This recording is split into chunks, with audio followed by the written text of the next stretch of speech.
Siapa yang pernah dijahatin sama orang? Romo, udah kenyang Romo kalau saya dijahatin sama orang sih. Kalau kayak makan beras Romo, makan nasi itu kayak 3 karung Romo saya makan semua, dijahatin sama orang. Emang orang itu ya kadang-kadang kitanya nggak ngapa-ngapain, dia iri, dia dengki, dia marah sama kita. Lihat kita berhasil, lihat kita dagangannya rame, lihat kita sukses, anak-anak kita pada bahagia-bahagia, ada aja yang nggak suka. Nah itu dia orang dengki itu. Salam damai sejahtera saudara-saudaraku yang terkasih pencinta firman Tuhan. Berjumpa kembali dengan Bible Learning with Father Joseph. Saudara-saudaraku, bagaimana kabar Anda hari ini? Saya berharap Anda semua dalam keadaan sehat. Istirahat Anda cukup atau tidak? Sudah makan belum? Sudah reda belum batuk-batuknya? Semoga ada kesembuhan hari ini. Semoga Tuhan menolong kita dan Tuhan menyelamatkan hidup kita. Dalam nama Yesus. Saudara-saudaraku, sebelum saya membahas sebuah kisah dalam kitab suci Perjanjian Lama yang sangat bagus sekali dan terkenal, izinkan saya mengajarkan Anda dari bacaan ini muncul sebuah doa yang luar biasa. Silakan doakan ini pada saat Anda sedang berjuang, berusaha, memohon sesuatu pada Tuhan. Silakan doakan ini kalau Anda sedang ada dalam mara bahaya. Lawan-lawan Anda begitu jahatnya dengan fitnah yang keji. Silakan kalau Anda sedang tidak berdaya dengan kehidupan yang begitu kejamnya, doakan doa orang ini. Dia berkata begini, "Ya Tuhan, Engkau adalah Allah yang hidup. Engkaulah Allah yang kekal untuk selamanya. Pemerintahan-Mu tidak akan binasa. Kekuasaan-Mu tidak akan berakhir. Ya Allah, Engkau melepaskan aku. Ya Allah, Engkau menolong aku. Engkau mengadakan tanda dan mukjizat dalam hidupku. Dan Engkau melepaskan aku dari mara bahaya. Amin." Silakan diulang-ulang, boleh dicatat di kitab suci Anda atau distabiloin di kitab suci Anda, saudara-saudara. Ya Romo, menarik juga tuh rumusan doa itu. Bagus sekali. Saudara-saudara, Anda akan terkaget-kaget kalau saya membongkar siapa yang mengucapkan doa atau rasa percaya seperti itu pada Allah. Sebelum saya bongkar, sambil Anda menebak-nebak, silakan Anda like, comment, share. Terima kasih bagi Anda yang sudah subscribe. Yang belum subscribe, silakan di-subscribe kalau memang video ini membantu Anda. Sambil Anda menebak-nebak, dari mana ya doa yang tadi diucapkan Romo Yosef tadi? Dari kitab mana? Saya mau menyapa dulu pelanggan-pelanggan Bible Learning yang baru. Ada Kristiani Lestari 6978. Ada Beate Karunia 1447. Ada Jaja Ramli. Ada Kristina Witono 4400, ada Alexius Tange, ada Kim Martina, ada Bapak Stefanus Najoan. Ini saya kenal nih orangnya nih. Terima kasih Bapak, supportnya luar biasa buat Bible Learning. Ada Sandra Benyamin. Saudara-saudaraku, semoga Anda semua hidupnya diberkati Tuhan. Buat yang ulang tahun di akhir bulan November, saya Romo Yosef juga mengucapkan selamat ulang tahun buat Anda. Bisa jadi diri Anda, pasangan hidup Anda, orang tua Anda, atau anak-anak dan sahabat Anda. Salam dari saya Romo Yosef dari kota Jakarta. Semoga Tuhan memberikan Anda semua panjang umur, sehat selalu, sukacita dalam hati. Romo, ketemu Romo. Pasti Romo lagi mengutip bacaan pertama hari ini yang diambil dari kitab Daniel. Anda betul, emang penonton Bible Learning mah pinter-pinter lah. Udah betul-betul ngikutin banget, udah tahu banget doa tadi diambil dari kitab Daniel. Tapi tunggu dulu. Anda jangan langsung menyimpulkan pasti itu doa yang tadi itu doa Daniel di gua singa. No, Anda keliru. Oh gitu ya Romo, coba dibaca lagi teksnya. Doa yang tadi saya ucapkan itu bukan doanya Daniel di gua singa. Memang konteksnya iya, judulnya iya, Daniel di gua singa. Tapi yang berdoa itu bukan Daniel, tetapi Raja Darius. Waduh Romo, menarik nih Romo. Yuk kita simak. Romo tolong ulang lagi Romo. Bisa-bisanya seorang raja penjajah namanya Raja Darius itu yang terpukau dengan kecerdasan, keterampilan, segala hal-hal yang baik dalam diri Daniel. Dia bisa-bisanya berdoa seperti tadi. Dikatakan, dialah Allah yang hidup. Jadi betul-betul Allah, engkau bukan Allah orang mati, engkau hidup, engkau ada, engkau masih bergerak dan bekerja sampai hari ini. Engkaulah Allah yang kekal untuk selama-lamanya. Bahasa Ibrani-nya itu leolam. Kekal abadi sampai selama-lamanya. Dahulu, sekarang, dan seterusnya. Pemerintahanmu, artinya kekuasaan Tuhan itu tidak akan binasa. Kekuasaannya tidak akan berakhir. Jadi saudara-saudara, di balik ungkapan itu muncul sebuah rasa percaya tentang siapa Allahnya orang Israel.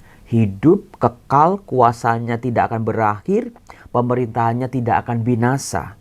Lalu juga Dia Allah yang melepaskan. Dia Allah yang menolong. Dia Allah yang mengadakan tanda dan mukjizat bagi hidup umat yang percaya kepadanya. Dialah yang melepaskan Daniel dari cengkraman singa-singa. Saudara-saudara, saya sudah pernah buat video dulu sekali, yaitu Daniel di Gua Singa. Tapi kali ini meskipun bacaannya sama, tapi saya mau fokusnya pada doanya Darius, raja asing yang waktu itu menjajah daerah orang-orang Israel. Saudara-saudara, jadi waktu zaman Darius memerintah sebagai raja, dia itu berkuasa ya. Dia mengeluarkan sebuah dekret. Dia itu mungkin ngikutin nenek moyangnya, semua orang harus menyembah dia. Dia membungkam semua mulut-mulut yang berdoa kepada dewa-dewanya dan juga kepada Allah orang Israel. Dilarang sama dia. Semua orang harus berdoa kepada dirinya. Bayangin coba, orang ini jahatnya luar biasa ternyata. Tadinya dia itu menyandingkan dirinya sebagai Tuhan, sebagai dewa, sebagai Allah. Semua ibadat-ibadat para dewa ditutup-tutupin semuanya. Dalam 30 hari orang hanya boleh meminta kepadaku saja. Dan ditulislah dalam sebuah undang-undang. Disebar kepada daerah-daerah Media, Persia, termasuk juga di kalangan orang-orang Israel. Nah, waktu itu Daniel, dia tetap melakukan kebiasaannya, yaitu berdoa satu hari selama 3 kali. Doanya di tempat yang tersembunyi, tidak ada yang lihat, hanya dia yang Tuhan yang tahu. Tapi Daniel dijahatin oleh orang-orang dengki. Siapa yang pernah dijahatin sama orang?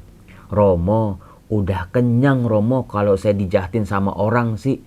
Kalau kayak makan beras Romo, makan nasi itu kayak 3 karung Romo saya makan semua, dijahatin sama orang.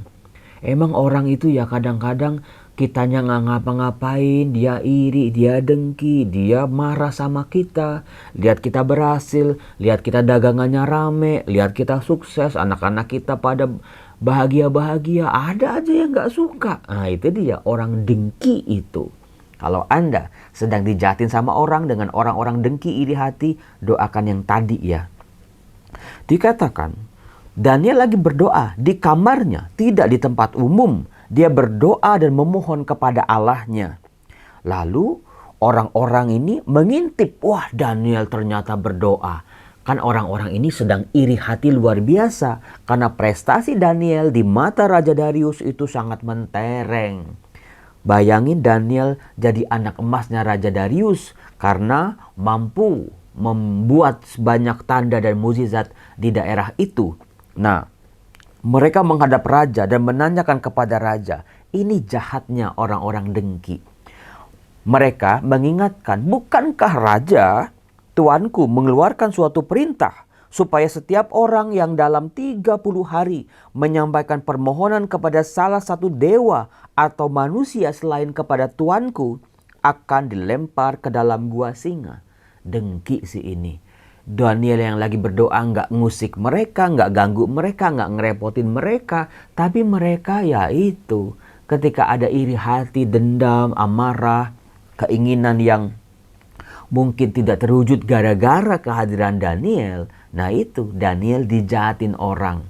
Siapa yang pernah dijahatin seperti ini? Kita nggak berbuat dosa, kita nggak berbuat salah, kita nggak merugikan orang lain. Tapi orang lainnya kebakaran jenggot. Aneh bin ajaib bukan? Raja menjawab, memang. Perkara itu sudah pasti menurut undang-undang orang Media dan Persia yang tidak dapat dicabut kembali. Jadi sudah diundang-undangkan. Jadi rajanya juga sedang dijebak oleh orang-orang dengki ini. Lalu mereka berkata kepada raja, Daniel salah satu seorang buangan dari Yehuda tidak mengindahkan tuanku, ya raja. Ia tidak mengindahkan larangan yang tuanku keluarkan, tetapi 3 kali sehari ia mengucapkan doanya. Nah itu dia, dijebak nih raja ini oleh pembisik-pembisiknya. Lalu raja menjadi sedih dan ia mencari jalan keluar untuk membebaskan Daniel. Karena dia tahu Daniel tidak bersalah. Jadi ingat Romo, Pilatus ya, ketika orang-orang Yahudi datang membawa Yesus dengan hasutan-hasutan, Pilatus berusaha untuk membebaskan Tuhan Yesus, bukan? Ingat juga ketika Herodes dengan Yohanes Pembaptis, sama begitu juga itu. Namanya juga orang jahat, susah untuk dibendung. Bahkan sampai matahari terbenam, ia masih berusaha menolongnya.